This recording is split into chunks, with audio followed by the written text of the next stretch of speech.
3 years ago, in the middle of a meeting room, a young woman fainted. Not from a heart attack. Not from a stroke. Not from some rare disease. She broke down because her soul and body finally reached their breaking point. Picture the scene: businessmen in suits sitting around a long, polished table. A projector word, slides filled with record-breaking results. And there, before them all, stood the woman who seemed to have it all under control: the perfect job, the perfect apartment, the perfect life. She was talking about success, numbers, and growth, when suddenly, her chest tightened, her breath suffocated, and the room spun violently. Her laptop still glowed with graphics of triumph, but she was on the floor, panting, terrified that her life was ending at just 29 years old. The paramedics rushed in. Colleagues whispered in shock. She heard her own assistant say softly, "She just works too hard." And at that moment, the mask fell. The woman everyone admired as strong, reliable, and unstoppable, was broken. But listen carefully: what seemed like the end of her life became the beginning of a new life.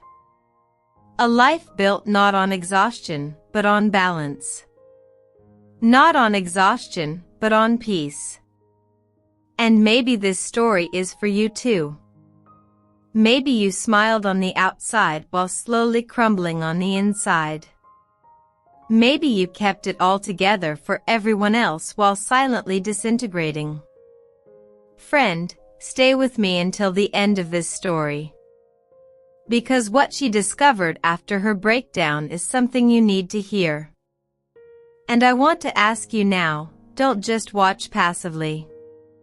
Come closer. Let this story speak to you.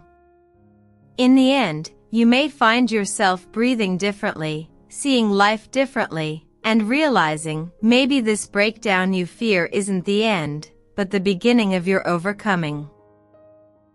On paper, her life seemed perfect. At just 29, she was already a marketing director at a Fortune 500 company. She earned a six-figure salary, traveled Europe on business, and lived in a modern apartment with a skyline view. Her Instagram looked like the cover of a lifestyle magazine: photos of champagne dinners, designer clothes, and weekend getaways with friends who looked as stylish and successful as she did. To the outside world, she was living the dream. She was the friend everyone turned to for advice, the colleague who never failed, the daughter her parents were proud of. She carried the reputation of someone who could handle anything. But what no one knew was that his soul was already breaking. Every morning, she woke not in peace, but in panic. At 5:30 a.m., her mind would jolt her awake, already racing with emails, deadlines, and meetings that hadn't even started. She'd lie in the dark, heart racing, mentally preparing presentations before the day even began. By the time her feet touched the floor, she was exhausted. Coffee became more than a beverage, it became his lifeline. A cup at home, while answering messages from abroad. Another during the commute to work. A third before 10 a.m., because his body could no longer handle the adrenaline. She told herself it was ambition. She told others she loved the pace. And part of her believed it: the promotions, the accolades, the raises made it seem worthwhile.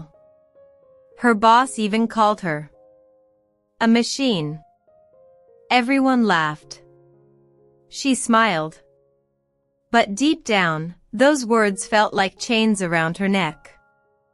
A machine. That's what she had become.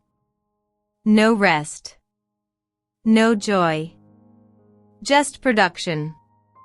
What no one saw were the cracks, sleepless nights, trembling hands, anger at strangers for the smallest things, nights staring at her apartment building, too tired to go inside. Everyone thought she swam perfectly. But inside, she was drowning and calling it success. It happened on a Tuesday morning in March. The conference room was packed with elegant executives, eager to hear the quarterly results. She had worked for weeks preparing every detail, perfecting every slide until 2 in the morning. This was supposed to be her moment of triumph. She stood erect at the head of the table, her blazer perfectly pressed, her smile practiced. Slide after slide lit up the screen, charts rising, profits exceeding expectations, campaigns that had broken records. On paper, it was a victory. But inside, something was breaking. Her voice began to sound strange, even to herself. The words sounded heavy, as if she were speaking underwater. The walls seemed to shrink, the light too bright, the faces around the table too close. She tried to concentrate. She told herself, breathe. Keep going. Don't let them see. But then the questions came. Common questions she'd answered hundreds of times. But suddenly, her mind went blank. Not just forgetting a number. Forgetting even how words worked. Her chest tightened. Her heart raced. Her hands tingled, then went numb. Panic surged like a wave she couldn't contain. I need a moment, she whispered, but her body refused to move. And then, silence. A silence broken only by the sound of her body hitting the floor. The conference room spun. The carpet scraped against her cheek. She cringed, gasping, convinced this was the end. I'm dying. I'm only 29 years old and I'm dying in this boardroom. The classmates rushed forward. Their voices became confused. Call 911. Bring her water. Is she having a seizure? The paramedics rushed in, asking questions she couldn't answer. Her assistant murmured, almost coldly, she just works too hard. And in that humiliating moment, everything she tried to hide was exposed. Further tests confirmed it wasn't a heart attack. It wasn't a stroke. It wasn't a disease. It was a severe panic attack. Her body did what her willpower refused to do, shut her down. That day, she realized that the life she was living was not sustainable. The fall was inevitable. And now, it has arrived. Coming home from the hospital should have been a relief. But instead, it was like stepping into a stranger's life. Her apartment, once just a place to sleep between meetings, was now silent, painfully silent. Too silent. Too empty. She told herself she just needed a few days off. But the days turned into weeks, and instead of getting better, she felt worse. Simple tasks became mountains. Making a sandwich felt like a mission. Washing dishes seemed impossible. Even deciding what to watch on TV exhausted her. And then came the shame. The voice inside his head grew louder every day. Everyone else can work full-time without falling apart. You are weak. You are dramatic. You failed. Your colleagues are probably relieved to see you go. You were never as competent as they thought. Friends called. She ignored their number. What could she say? I passed out because I was too tired to keep pretending? No one would understand. Her boss also called, not rudely, but impatiently. HR needs to know when you're coming back. She promised brief, although just imagining the office made his chest tighten. So, she stayed home, curtains drawn, avoiding the world. Social media became unbearable photos of friends traveling, laughing, achieving things. She felt like an alien, as if she'd stepped out of her own life. The nights were worse. She lay awake, reliving the breakdown, convinced it would happen again, convinced she would never be normal again. And yet, in the midst of this silence, a small piece of paper on the kitchen counter seemed to stare back at her, the therapist's number. For weeks, she ignored him. Calling would mean admitting defeat. Calling would mean confessing she couldn't fix herself. But one night, after eating cereal for dinner in the same clothes she'd been wearing for 3 days, she realized something. Pretending to be strong had destroyed her. Maybe admitting weakness was the only way to survive. Her hands were shaking when she finally dialed the therapist's number. It felt like surrender, like admitting she was too weak to manage her own life. But in reality, it was the bravest step she had ever taken. The office was nothing like she'd imagined. No intimidating leather sofas, no walls lined with diplomas. Just 2 chairs, a soft lamp, and a box of tissues. Dr. Martinez welcomed her with a warmth she hadn't felt in years. "Tell me what brought you here," said the therapist. And for the first time, she couldn't contain herself.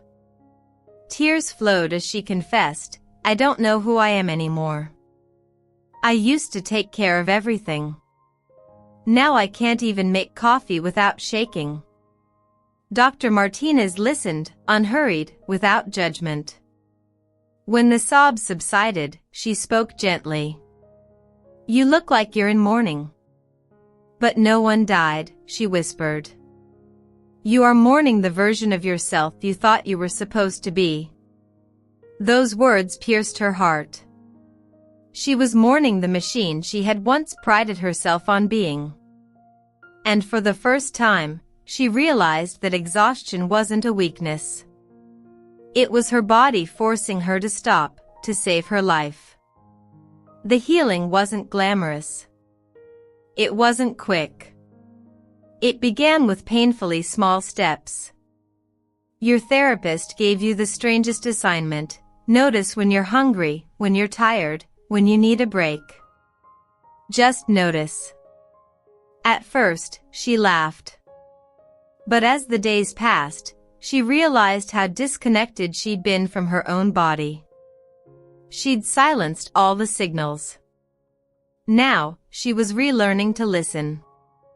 Medication helped clear the fog. Journaling untangled her thoughts. She dug out her old camera, rediscovered the joy of cooking, and opened books she once loved. These weren't productivity tips, they were pieces of herself she'd buried. The hardest part was saying no. No to the work projects that threatened her recovery. No to the friends who pressured her to be her old self. No to the lie that her worth depended on her performance. And every no became a yes to healing. The journey was bumpy, some days filled with hope, others filled with doubt. But slowly, she began to breathe again. For the first time in years, she felt human. 3 years later, his life no longer seemed the same. It's not perfect. It's not polished. But it's real. She didn't return to the same company that nearly destroyed her. She realized that returning to that culture would be like an alcoholic walking behind a bar. It wasn't safe. Instead, she chose a smaller organization. Less pay. Less prestige. But more peace. Her new boss said something in her first week that surprised her. "I'd rather you stay at 80% for years than 120% for months." No one had ever told you this before. Success was no longer about exhausting yourself in silence. It was about showing up consistently and sustainably, like a human being, not a machine. Her days feel different now. She leaves the office on time. She cooks dinner slowly, enjoying the process instead of checking emails. She reads novels before bed instead of industry reports. She plants flowers on the balcony, and they're still alive. She laughs again, not the polite, exhausted laugh of networking events, but the deep laugh of someone who feels secure in herself. Relationships have changed, too. Some friendships have faded, those built solely on shared stress and late-night complaints. But others have strengthened. Her best friend admitted, "You always seemed successful, but never happy." For the first time, she understood what happiness really meant. She started dating again, not as the empty, overwhelmed version of herself, but as someone with boundaries, someone who knew how to say no. To her surprise, this made her more lovable, not less. She discovered that being real was more attractive than being perfect. Her family also adapted. At first, they missed bragging about her accomplishments. But when they saw her truly at peace, they began to open up about their own struggles. The healing became contagious. Today, she defines success differently. Not as constant recognition. Not as endless productivity. But waking up energized, going to bed peacefully, and knowing that it's enough, with or without applause. The collapse that once seemed like the end of his world became the beginning of his real life. Her story began with a breakdown, a young woman lying on the floor of a conference room, humiliated, convinced she was dying. But it didn't end there. This breakdown became her awakening. It was the breaking point that forced her to stop pretending, to stop pushing, to stop living for everyone's approval. What seemed like the end was actually the gateway to a new beginning. And maybe her story is a mirror of yours. Maybe you're holding it together on the outside, smiling in meetings, posting perfect photos, ticking all the boxes, but inside, you're exhausted, anxious, on the verge of falling apart. If you identify with this profile, let this story remind you, breakdowns aren't the end. They can be the turning point. Sometimes, your lowest moment is the soil from which your new life begins to grow. You don't have to earn rest. You don't have to prove your worth through endless running. You don't have to wait for your body to shut down before giving yourself permission to be human. Her panic attack felt like death, but it gave rise to a new life, a life built on balance, boundaries, and peace. Yours can too. If this story touched you, I want you to take a step right now. Comment on the word Amen below. It's a little way of saying, it's me. I'm not alone. Share this video with someone you know who is carrying an invisible weight. It might be the encouragement they desperately need. And don't forget to subscribe for more powerful stories of resilience, healing, and hope. Remember, asking for help isn't a sign of weakness. Admitting you're tired isn't a failure. Sometimes the bravest thing you can do is stop pretending you're okay. Because the truth is, you're worth more than your productivity. You're worth more than your performance. You're worthy simply by existing. And just like her, you can rebuild.